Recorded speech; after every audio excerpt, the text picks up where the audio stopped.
Hello everyone and welcome back to my channel. This is Laura with Diamond Painting and Stitching with Laura, and today we're going to do something a little bit different. I'm going to show you how I make my curried chicken with green beans.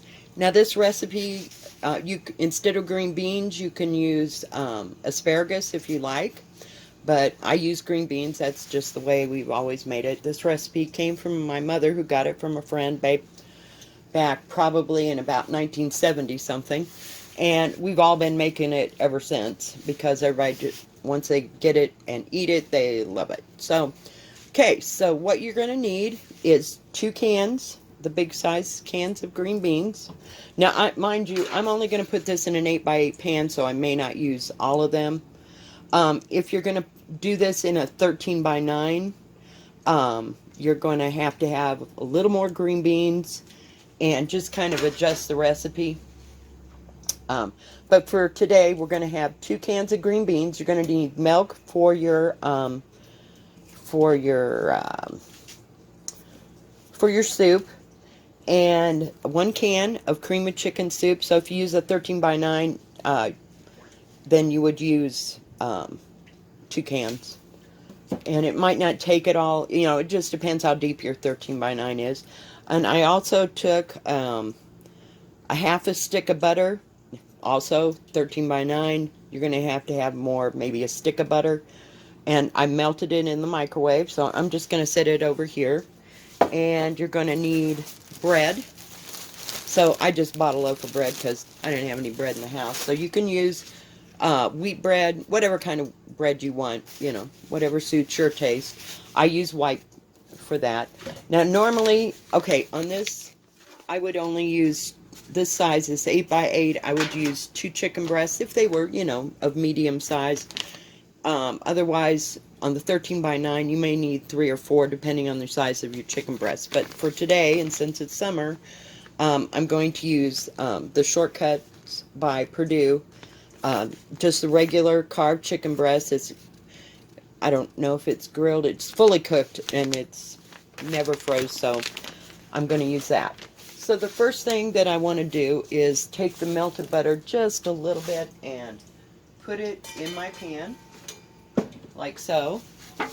And then I'm just going to wipe it around and just kind of coat it. It usually doesn't stick. There seems to be a little fat in the chicken and everything else, so you don't have to worry about that. Let me get rid of this yucky thing so I don't set it down. I'm going to set it over here. Okay, and hopefully you can see what I'm doing. In my bowl, I'm going to put my chicken soup, and I got to find my, oh, come out of there, please. Thank you. So I'll put it in here, in my pan. And I always put the soup in first. If I could get that out of there. I wish I had my other small one. But this will do for right now. Oh, come out of there, please. Sorry about that, guys. Jeez Louise. I haven't had to do this in front of an audience, but hey, I figured, what the heck, we can do this. Okay, so set that in there. Oh, I need that back. Just a minute. Okay, so then I fill this only half full with my milk. And since it's a warm day, I'm going to put my milk away. Hang on. Don't want to curdle the milk or I'll be making biscuits. Alright, and then I put that in there. That might be a little much, but it'll thicken up.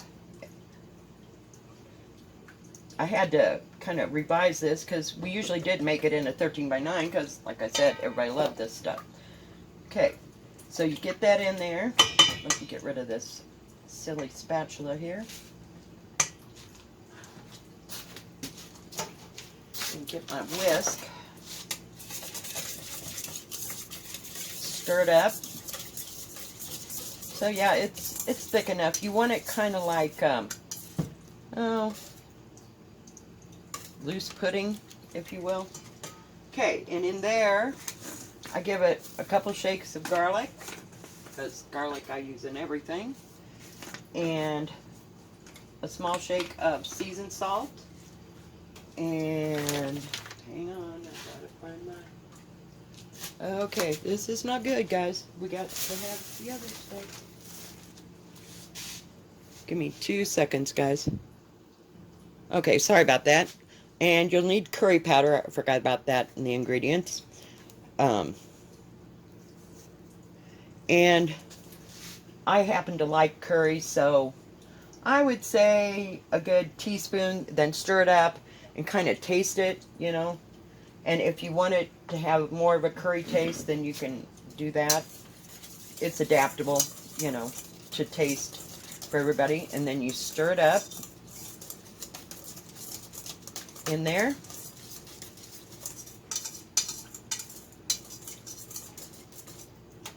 So it's all in there together. I haven't made this in a long time, so sometimes I'll put a whole tablespoon of curry in there, but I wouldn't start there. I mean, if you don't like curry, then, you know, or not a whole lot of curry, then I wouldn't go there. All right, I'm going to put that over there. And you need to drain your cans of green beans. Good gravy. It got dark in here, didn't it? What the heck is going on? I think the sun went behind a cloud. Whoops, forgot to drain them. So just drain them really good and then put them in. Those are kind of big old green beans. So, and this is all cooked. You know, you want all your ingredients to be cooked ahead of time, so to speak. But green beans, the green beans come cooked.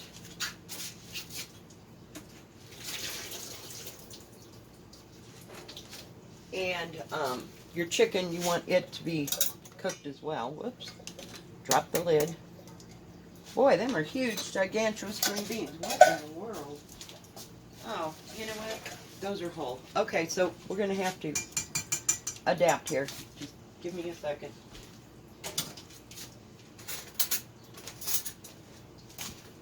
No wonder they're so big. You can buy, you want cut green beans. So I'm just going to cut them up the best I can. It'll take some of the bulk away there. I didn't even read that. I thought, oh, green beans, yep. So normally I would buy cut green beans. Didn't even pay attention. So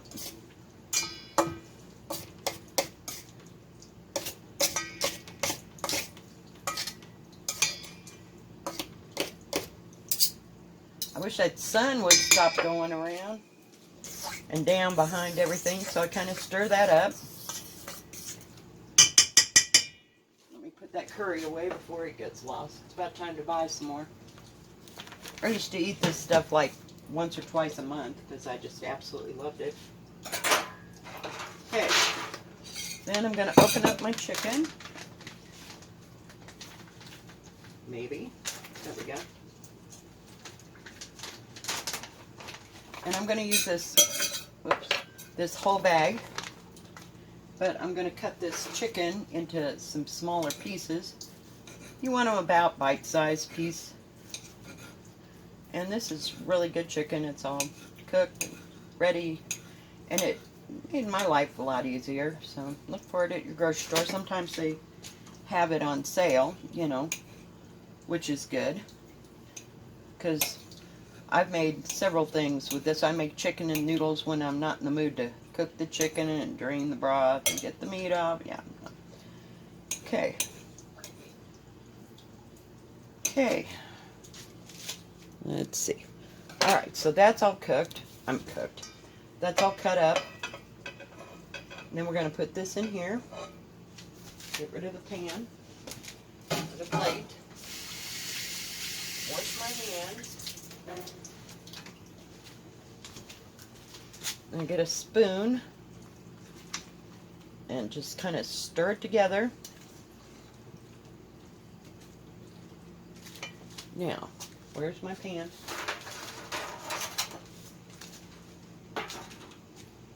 And we're going to put this all into the 8x8 pan.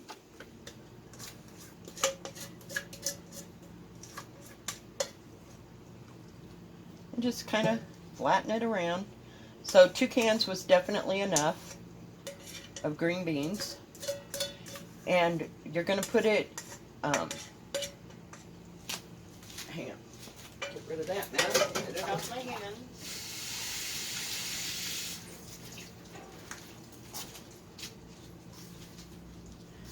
Okay, so now we got it in our pan. So that was plenty. So I would just kind of double it for the 13x9 pan. Now what you're going to do is take your bread. Now you can do this ahead of time. I just didn't. And I'm just going to, wish I had something else. Put that on. Break up your, or you can cut them. But the bread is so soft, it's not going to cut. So tearing is your best option. And tear up enough to cover the top, because this is the best part of the whole thing, is the buttered breadcrumbs. The buttered breadcrumbs. Jeez, I can't even talk. This bread is so soft, I should have gotten a better kind of bread, but I don't eat that much bread, so we'll probably end up taking the rest of that bread down to the park and feeding the ducks. My granddaughter would like that. But I have made this, God, probably for 30 years. And there's nothing to go wrong, you know, I mean, it goes really easy and easy to put together if you want a quick meal. And I don't use my oven in the summer because it just makes it horribly hot in here. And I know some people live in the Midwest, which would only make it worse. So I have a, what do you call it, toaster oven. And I just put it in my toaster oven and let it cook.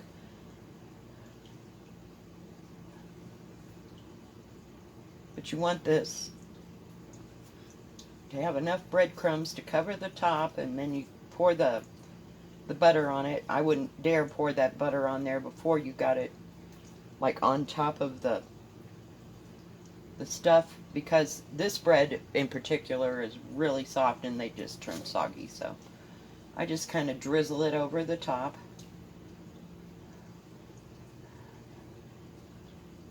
But, my son-in-law loves this. My late boyfriends, they both love this, and I just cook it all the time. Okay, let's see if we got enough to cover the top with the breadcrumbs. Do we need any more? I don't think so. Okay. Let me see. Now, I'm going to set this toaster oven for 350 degrees. And I put it on the low rack, because here's the heating element. Don't mind how dirty it is, but, and I don't preheat anything ever. Something on the floor. Alright, so then you take your butter and drizzle it across the top of all this. And what you're going to do is you're toasting these, and you're making it all hot together. So you don't have to heat anything up. I would, if you were going to make this with fresh chicken, and you were going to cook the chicken and then cut it up and put it in, I would let it cool down, way down. And then put it all together, because it might curdle the chicken soup. Alright, so we're going to put this in. And I got my oven set for 350 degrees. And this is high altitude. So I would start with about 25 minutes and check it. And make sure it's in there in the middle. But I'll start with 25 minutes, and I'll let you know in the end how long it took in this toaster oven. So I'll be back in just a little bit when it's done. Okay guys, we're back and it's cooked. I cooked this for about 35 to 40 minutes, And then I took it out of the oven and I let it sit there, well, for maybe 5 or 10, because it's going to be like blazing hot. And you want to get, with each serving, a little bit of the crunch, because that's what is the good part. Whoops, of course I spill it. But, and if I were to reheat this, you can reheat it in the microwave if you don't care about the little crunchy part. I like the crunchy part, so I would put it on a plate that was oven proof and put it into the toaster oven and let it crisp up again, because these are going to get soggy.